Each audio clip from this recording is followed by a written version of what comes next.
Hello, friends. Welcome back to another writing session with me, Rachel Berg, Scherer of Midwest Writing and Editing. Today we're going to go back to the world of nonfiction and we're going to talk about business writing. Now, this is kind of a general business writing topic, so along the way, if you think of questions specific to your industry, write them down, get in touch with me, and I'll help you out. But today we're going to talk about, like I said, business writing in general. And is writing for business really any different than writing for anything else? And the answer is 100% yes. If you are writing for your business, you are doing a different type of writing. You have a different purpose, you have a different audience, you're going to use different words in a different style, and ultimately you're going to have very different expectations. So what is the different purpose when you're writing for your business? Writing for a business is essentially persuasive writing.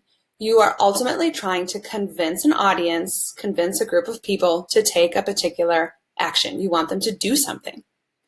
When you're writing for your business, you're also establishing authority. You're showing your audience why you are an expert. Look how smart I am. Look what I know. But really, you're building a relationship. Okay, that is ultimately the most important part of writing for business, is building this relationship. You're introducing yourself, you're telling a story, or you're giving an update. It's some sort of element of your relationship.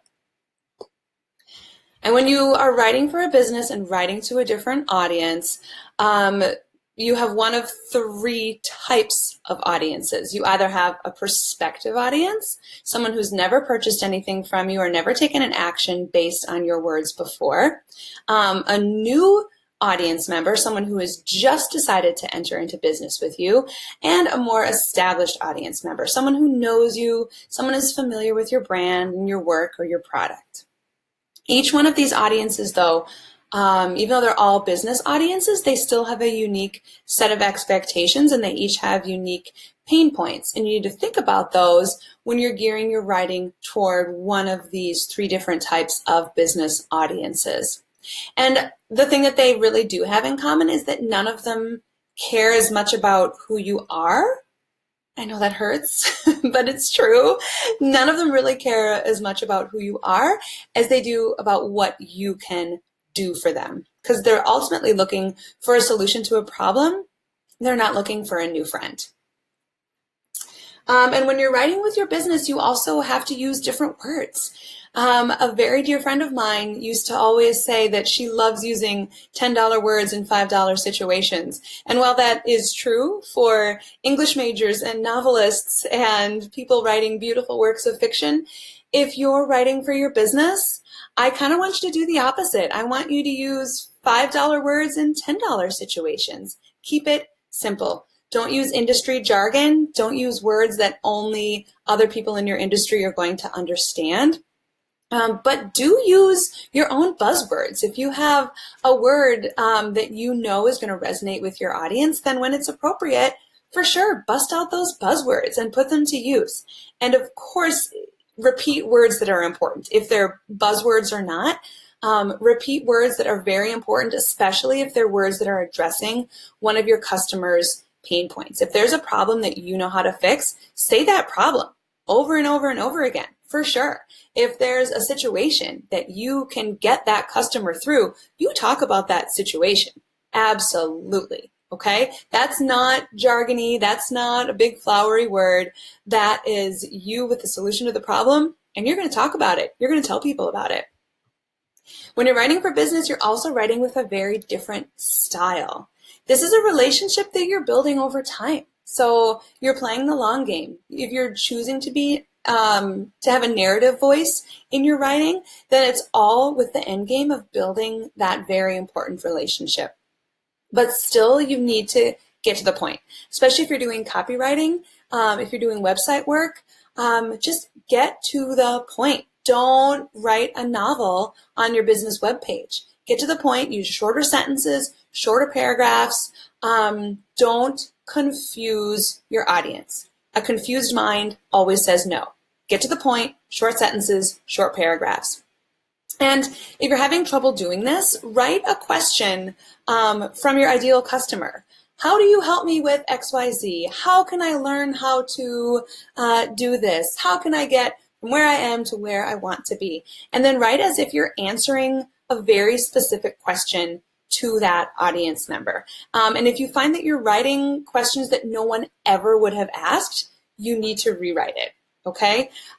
This happens a lot if you're using your own jargon or industry buzzwords. If there's no way that an audience member would have included that language in their question, you need to rewrite your copy. Ultimately, you're trying to be conversational.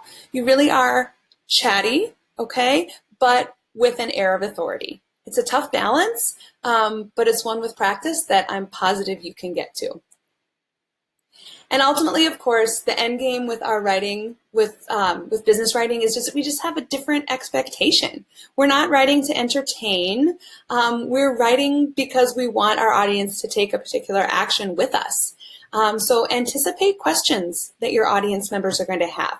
Anticipate the struggles and the frustrations that your audience has with interpreting your writing, yes, but also in general. And how does your business solve that problem?